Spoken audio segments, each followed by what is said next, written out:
Anda masih di Sportcast Nusantara TV. Bung Ropan, Coach Supri. Segmen ini memang saya sengaja bahas Liga Italia. Karena selain Liga Belanda yang punya nuansa Indonesianya, Liga Italia sekarang punya nuansa Indonesia juga. Makanya saya ajak kita bahas. Pertama tentang Sassuolo, Cremonese, dan Comone. Ya kan? Sassuolo kita tahu ada Itses ya Bung ya? J. Cremonese ada kiper kita Emil Odero. Kalau Como jelas yang punya pemilik orang klub Indonesia. ini adalah orang Indonesia. Ini menarik ya Bung ya? Gimana Bung Ropan? Dengan kiprah dari anak-anak Indonesia timnas yang bermain di Liga Italia, terutama Itses. Yang menarik bahwa Itses tidak bermain lagi di Venezia yang Serie B yang turun, sekarang dia kembali lagi ke Serie A. Artinya itu menjadi impian dia kan, setelah banyak klub-klub dikaitkan dengan dia, termasuk Torino terakhir. Yang ambil kan sebelumnya Genoa juga, tapi akhirnya diambil di tikungan terakhir oleh Sassuolo. Jadi saya pikir ini pemain aset bangsa kita yang sangat bagus berada di Sassuolo. Ya apalagi dia sebagai kapten, bukan saja di timnas kita tapi juga di Venezia. Jadi bermain di Sassuolo dengan pelatih legend juga dari Italia, Fabio Grosso. Kan? Ya kan? Jadi bisa pemain belakang juga sebenarnya. Defensore juga. Jadi Jadi dia akan bertarung. Di sana ada lebih dari 5 pemain bek tengah yang ada di Sassuolo. Jadi ini pertarungan untuk bisa mendapat tempat. Tapi saya rasa sebagai bek termahal yang dibeli dengan 8 juta euro, itu dia akan mendapat tempat. Dan Grosso sangat berminat melihat dia untuk bisa main di bek tengah. Walaupun kita tahu di sana kan ada Romanya kan? Iya, ada Romanya. Juventus, ada Tarik Muharevic. Juga ada dari jebolan Juventus. Tapi dia akan tetap ada di sana. Mau bermain dengan 4 back flat, mau main dengan 3 back tetap dia ada di sana. Makanya itu inti dari pembelian dia. Mereka pembelian mahal dia karena memang dia harus mendapat tempat. Nah, apakah dia akan main malam ini bersama dengan Sassuolo? Karena mereka tampil di Coppa Italia putaran pertama lawan Catanzaro, klub yang pernah Itses membuat 2 gol ketika di Serie B. Catanzaro lawan mereka sebelum mereka menatap pertandingan lawan Napoli, tanggal 23. Tapi malam ini juga rame. Kalau dia dimainkan, wah enak. Apalagi kalau dia kembali mencetak gol kan, naik lagi. Apalagi kan Sassuolo kan juga bisa dikatakan memiliki hegemoni yang luar biasa waktu itu kan, mampu untuk berbicara banyak walaupun harus terdegradasi, tapi pembelian J jelas 35 cap dengan 1 gol, artinya konsistensi selama berkiprah di Venezia kan sangat baik, walaupun memang J tidak bisa membawa Venezia untuk bisa keluar dari degradasi. Postur ideal, kemudian juga leadershipnya juga sangat luar biasa dan tangguh untuk menggalang lini pertahanan Sassuolo di musim ini. Jadi saya pikir Fabio Grosso melihat apa yang disebutkan oleh Coach Pri tadi ya. Dia lihat benar. Postur, kan. Lalu reading game juga bagus. Penetrasi, interceptnya juga oke. Dan sebagai pemain belakang kan bisa membuat gol, pasti luar biasa bagi dia untuk bisa menjadi opsi lain. Dan dia sudah teruji kan melawan Lautaro Martinez, Lukaku. Di Juventus aja dia bisa bikin gol kok. Ya kan kemarin Desember tahun lalu. Dan draw waktu lawan Juventus kan. Ya, susah payah mereka tim-tim besar untuk bisa mengalahkan Venezia. Makanya kepemimpinan dia tuh disorot benar. Wajar kalau klub-klub termasuk Inter juga berminat sebenarnya sama dia di awal-awal kan. Genoa, Fiorentina, Torino, Bologna termasuk sebelum dia ke Sassuolo. Ketika Sassuolo di Sassuolo dia akan bermain dengan Domenico Berardi. Benar, pemain Italia. Itu Sassuolo banyak pemain-pemain Italia yang lolos itu kan. Matteo Politano, Acerbi Zaza juga dulu. Kan banyak yang itu. Raspadori juga. Ya artinya kan mereka ingin kembali dengan promosinya Sassuolo di musim ini kan jelas ya. Tidak hanya youth development yang mereka bangun, tapi mereka juga memiliki kepedulian, memiliki sumbangsi besar untuk pemain-pemain Italia. Dan ini kan klub pembunuh raksasa tuh, Supri ya. Waduh, paling takut kalau ketemu dengan Sassuolo. Kesulitan ketemu Sassuolo. Itu paling takut bagi ketemu Sassuolo. Semoga kedatangan Jai ini juga akan menyulitkan bagi tim di papan atas. Dan pastinya merepotkan. Kalau dia pakai 4 back, Grosso pakai 4 back dengan 2 mungkin holding.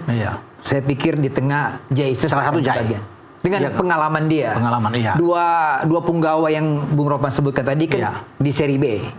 Tapi kan Itses punya pengalaman di Venezia di Serie A. Jadi pasti Itses mungkin sama Muharevic dia akan bermain dengan Tarik Muharevic. Dua itu yang paling kuat. Itu pasti sudah diberikan. Dan lawan pertama tadi Bung Ropan sebut Napoli. Juara bertahan. Tapi Lukaku dalam keadaan yang tidak kondisi fit. Jadi kita tidak masih ada Raspadori tapi bisa melihat lagi Raspadori mungkin. Ada Kevin De Bruyne. Itses melakukan apa man to man marking gitu. Iya, ingat ada KDB di sana, Kevin De Bruyne juga. Oh iya. Apalagi dikasih nomor sakral ya. Sakral ya. Nomor 10 ya. Kevin De Bruyne iya. Selain Kevin De Bruyne, Anda ingat pemain MU yang lagi bagus pindah tuh, Scott McTominay. Scott McTominay. Napoli. Yang membuat Napoli naik. Ya, itu. Jadi sebenarnya yang paling siap untuk Serie A musim ini adalah Napoli, Bung ya. Ya. Kalau lihat pembeliannya, oke Milan banyak melakukan pembelian, tapi Napoli kita lihat kedalaman dan skuad intinya sangat komplit. Mereka harus lebih siap sebagai juara bertahan, mempertahankan gelar juara kan. Tetapi tetap mereka akan melihat bahwa itu Inter Milan, Juve sebagai lawan yang bisa mengganggu mereka. Termasuk Atalanta, Roma juga, Lazio akan berbahaya karena musim kemarin itu hanya 1 poin, selisih tipis. Begitu ketatnya serinya. Dengan Inter. Dan ketika berbicara juara kan kalau tidak memenuhi komposisi pemainnya kan berat. Mereka tidak hanya berpikir untuk bertahan, tapi mereka harus mengikuti ajang kompetisi lain, Piala Champions. Liga Champions juga, Coppa Italia juga. Bisa ikut. Nah, Bung, Emil Audero, Cremonese, dia ada di kasta tertinggi lagi kan? Tapi lawannya Milan ini. Cremonese di arah kita dia. Iya. AC Milan lawannya, main kan? Milan lawannya. Iya. Saya membayangkan Rafael Leo, Christian Pulisic, Luka Modric, Samuel Chukwueze menggempur. Ya, Ruben Loftus-Cheek menggempur kiper kita ini. Iya, pasti harus siap. Harus siap. Kebayang ini. Tapi untungnya Emil Audero ini kan bukan kiper baru, ya kan? Sudah punya pengalaman juga. Iya. Dia mau banyak pengalaman, berpindah klub, betul. Jadi dia sudah terbiasa menghadapi tekanan-tekanan dengan bintang-bintang besar yang menyerbu dia dan melepaskan tembakan-tembakan keras. Termasuk nanti antisipasi melawan AC Milan. Ya, karena tahu pasti secara kualitas Milan dan dia harus siap itu. Dia harus siap menghadapi itu karena banyak sekali pemain Milan, bukan cuma pemain tengah yang Om Boy sebutkan kan itu. Banyak pemain-pemain belakang juga bagus-bagus. Dia bisa menerobos, bisa mengganggu dia, jadi memang ya harus bagaimana Milan pastinya tekanan yang akan didapat Emil kan pastinya membantu tim nasional kita dong. Iya kan? Saya ingat cerita Kurnia Sandi dulu. Ketika Sampdoria. Bagaimana dia menghadapi tendangan Mihalovic, Juan Sebastian Veron. Dia menghadapi tendangan dari Montella. Setelah latihan saya tanya gimana perasaannya? Sakit semua tangan.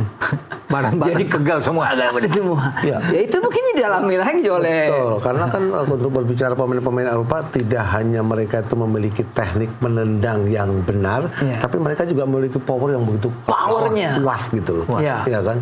Ini yang kadang-kadang menyulitkan seorang penjaga gawang seperti Kurnia Sandi. Kalau gitu pembelian Milan di bawah pelatih Allegri, Massimiliano Allegri. Nah, bagaimana, Bung?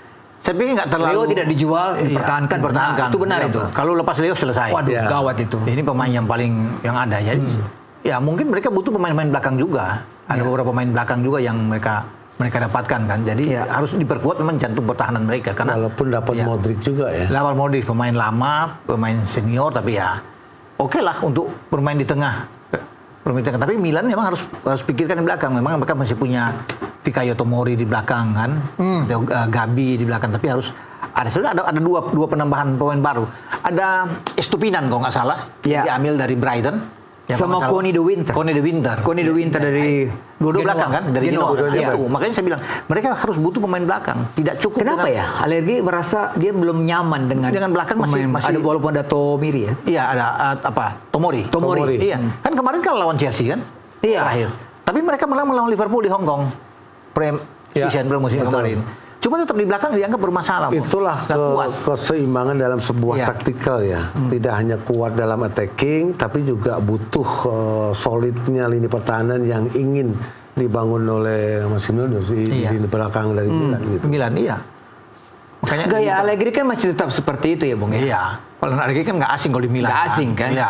Dan dia tetap seperti itu. Seperti yang dia lakoni ketika ada di Juventus. Iya kan. Cuma untuk menjadi juara memang perlu kita tanda tanya juga kan dengan kondisi pemain. Kalau mau lihat dengan yang mau bilang tadi Napoli kan, bagus Inter juga kedalaman skuad. Perlu dana segar, perlu pembelian pemain yang sesuai dengan kebutuhan. Iya. Sekarang praktis hanya mengandalkan Leo Pulisic kan yang lama-lama. Pulisic kan cedera juga. sudah sembuh atau berarti juga dikhawatirkan kan? Betul. Rosemund Højlund ya. Højlund itu rencana kan Højlund yang akan ke situ. Sebenarnya wajib harus pindah ke Milan. Kalau mereka harus itu pemain nomor 9 mereka butuh. Iya. Kalau memang nggak ada itu ya susah juga. Tapi opsi pinjamannya mahal yang ternyata 112. Iya, tapi apa bisa mau nggak? Susah juga kan. Makanya Højlund Milan juga nggak stres juga, termasuk dengan MU juga mau lepas dia. MU pingin mau lepas dia, karena buat apa Højlund ada di MU kan? Udah punya Sesko, yang mau bisa ambil. Betul. Ada Cunha, ngapain? Makanya ya, bukan finansial memang menjadi kendala si Milan untuk bisa membeli atau mentransfer pemain-pemain penting, makanya terutama kan di depan. Iya, nggak ada pemain yang hebat kan, dengan pembelian yang luar biasa kan dari Milan, nggak ada. Makanya untuk nanti di Serie A ini dipertanyakan apakah mereka mampu bersaing, karena ini kan panjang. Hanya klub-klub yang punya kedalaman dengan materi pemain yang bagus. Dan faktanya pemain-pemain pinjaman pun juga harus mengeluarkan nominal yang begitu besar. Iya. Untuk bersaing aja dengan Inter tetangganya nggak sulit. Inter masih punya Lautaro Martinez. Oke, Bung. Como gimana nih? Como saya pikir punya uang banyak ya. Sebenarnya mereka kalau ingin bersaing masuk 4 besar, menurut saya harus beli pemain-pemain yang bagus-bagus. Jadi menurut Bung Ropan pembelian sekarang ini nanggung ya? Nanggung. Ada teman kita di sana itu. Iya, benar. Walaupun musim lalu kan di 10 besar ya. 10 besar. Pendatang baru 10 besar. Mampu berada di 10 besar itu sebuah pencapaian yang baik. Hampir 6 atau 7 pemain Spanyol loh Bung Ropan. Iya, cuma kan nama cuma Morata mungkin kok akan ada yang untuk di sana. Makanya dengan duit yang begitu banyak, salah satu klub yang paling kaya di Italia yang dimiliki kita, itu beli pemain-pemain yang bagus kalau untuk masuk. Artinya begini, kalau tidak dapat di 4 besar misalnya, untuk ikut di Liga Eropa kan oke, peringkat 5, peringkat 6 kan, untuk masuk kan bersaing, udah di 10 udah tanggung dong. 4 step lagi ke depan kita nggak tahu pertimbangan. Iya, artinya timing momentum musim ini sebenarnya udah tepat ya. Ada. Pemain-pemain Italia murah, boy. 4-5 pemain Italia ambil aja udah.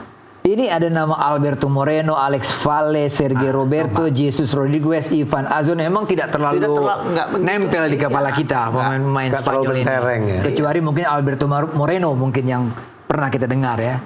Dan Morata. Tapi kalau kita berbicara seorang Cesc Fabregas dengan notabene-nya pernah di La Masia, saya pikir pemain-pemain yang dibelinya dari Spanyol itu diharapkan untuk bisa menjalankan update dari teman kita Kurus Kurniawan yang juga pernah di Como seperti apa, Bung? Iya, jelas sekali dengan kedatangan Fabregas kan semua coaching staff semua didatangkan dari Spanyol. Spanyol semua ya? Iya. Untuk bisa berafiliasi pemain-pemain Primavera-nya dengan senior itu pun juga dibutuhkan coaching staff dari Spanyol, dan kalau nggak salah hanya dari Inggris ya untuk video analis. Wow. Video analis hanya dari Inggris, selebihnya Spanyol semua. Kalau pertanyaan saya gini, Bung Ropan, kenapa Como nggak ngambil satu pemain kita ya? Mestinya. Kalau Jai bisa cuma dengan 8 juta euro. 8 juta. Mereka bisa bayar 10 juta euro. Como duitnya ada. Ya. Subri. Bisa Jai untuk bermain di Como kan? Tapi kan nggak ada penawaran. Dua-duanya bisa berjalan dengan seiring. Value pemain-pemain kita juga nambah, naik. Kemudian tidak hanya Como yang dikenal di luar negeri, tapi Indonesia juga akan lebih dahsyat lagi. Saya juga agak heran juga kan. Iya. Rizky Ridho pun Pesi mungkin. Rizky Ridho pun bisa main di situ kan. Bisa. Makanya itu. Kalau ada kan klub dimiliki orang Indonesia. Pengusaha Indonesia dengan nominal kekayaan luar biasa. Makanya saya bilang ada pemain Indonesia juga sebenarnya wajar. Tapi juga kalau dia ingin bersaing ke atas bisa. Kalau dengan kita bicara tadi cuma urutan 10 yang musim kemarin. Ini Bung Ropa mencontohnya Leicester dulu kan Taksin ya. Taksin kan? Taksin, betul. Juara. Pengusaha Thailand itu. Dia habis-habisan di Leicester juara. Walaupun itu kisah Cinderella itu kan hanya berlaku dalam satu abad, satu kali mungkin. Tapi lihat Leicester juara. Jadi Bung Ropan membayangkan bahwa Como itu seperti Leicester. Betul. Spend uang besar-besaran di situ, ambil 5 pemain top. Iya. Posisi di atas. Pasti di atas pasti. Paling tidak itu Liga Champions sudah di tangan. Dan Claudio Ranieri dulu kan luar biasa ya. Ranieri kan tanggung-tanggung dia ambil kan. Wah, Jamie Vardy masih ada waktu itu. Jadi bagus-bagus, boy. Mengapa tidak dengan Como saat ini? Sayang memang. Ya, kalau hanya main-main mungkin yang penting kita sudah bertahan lah cukup. Ya agak susah juga kan gitu. Oke. Kita break lagi, kita akan lanjutkan Liga Italia kita di segmen terakhir. Kita kembali setelah pariwara berikut ini, tetaplah di Sportcast Nusantara.